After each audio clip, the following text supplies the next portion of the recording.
ഒന്ന് ചൊല്ലി നോക്കിയേ, ഒറ്റ സ്വലാത്ത്, സല്ലല്ലാഹു അലാ മുഹമ്മദ്, ചൊല്ല് സല്ലല്ലാഹു അലാ മുഹമ്മദ് സല്ലല്ലാഹു അലൈഹി വസല്ലം. ഈ സ്വലാത്ത് അങ്ങീന്തപ്പന കുലകളുടെയും മുന്തിരിപ്പൂവള്ളികളുടെയും ശീതളച്ചായയിൽ പരിലസിക്കുന്ന മദീന മുനവ്വറയിൽ അന്ത്യവിശ്രമം കൊള്ളുന്ന പ്രാപഞ്ചിക രഹസ്യങ്ങളുടെ താക്കോൽ സൂക്ഷിപ്പുകാരനായ അഷ്റഫുൽ ഖൽഖ് മുഹമ്മദ് മുസ്തഫ സല്ലല്ലാഹു അലൈഹി വസല്ലം തങ്ങളുടെ തിരുറൗള ശരീഫിലേക്ക് ഇപ്പൊ തന്നെ മലക്കുകൾ എത്തിച്ചു കൊടുക്കും.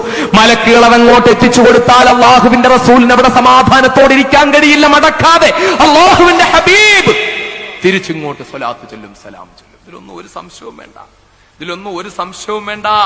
അള്ളാഹുവിന്റെ റസൂൽ സല്ലല്ലാഹു അലൈഹി വസല്ലം തങ്ങളെ ചീഞ്ഞളിഞ്ഞ അഴുക്കുവാരി എറിഞ്ഞിരുന്ന ജൂത പെൺകുട്ടിയെ, എല്ലാ ദിവസവും അഴുക്കുവാരി എറിഞ്ഞിരുന്ന ആ ജൂത പെൺകുട്ടിയെ ഒരു ദിവസം കാണാതിരുന്നപ്പോൾ എന്നെ അഴുക്കുവാരി എറിയുന്ന എന്നെ തൂത്തുകൂട്ടുന്ന തൂക്കുന്ന സാധനങ്ങള്, ആ വേസ്റ്റുകൾ വാരി എന്നെ എറിയാറുള്ള ആ സഹോദരി, ആ പെൺകുട്ടി എവിടെയെന്ന് ചോദിച്ചപ്പോൾ അവള് രോഗിയായി കിടക്കുകയാണെന്ന് പറഞ്ഞപ്പോൾ തന്നെ ദിവസവും അഴുക്കുവാരി എറിയുന്ന ആ പെൺകുട്ടിയുടെ രോഗമന്വേഷിച്ച് അങ്ങോട്ട് പോയ അഷ്റഫുൽ ഖൽഖ് മുഹമ്മദ് മുസ്തഫ സല്ലല്ലാഹു അലൈഹി വസല്ലം തങ്ങൾ അത്ര ഉദാലുവാണെങ്കിൽ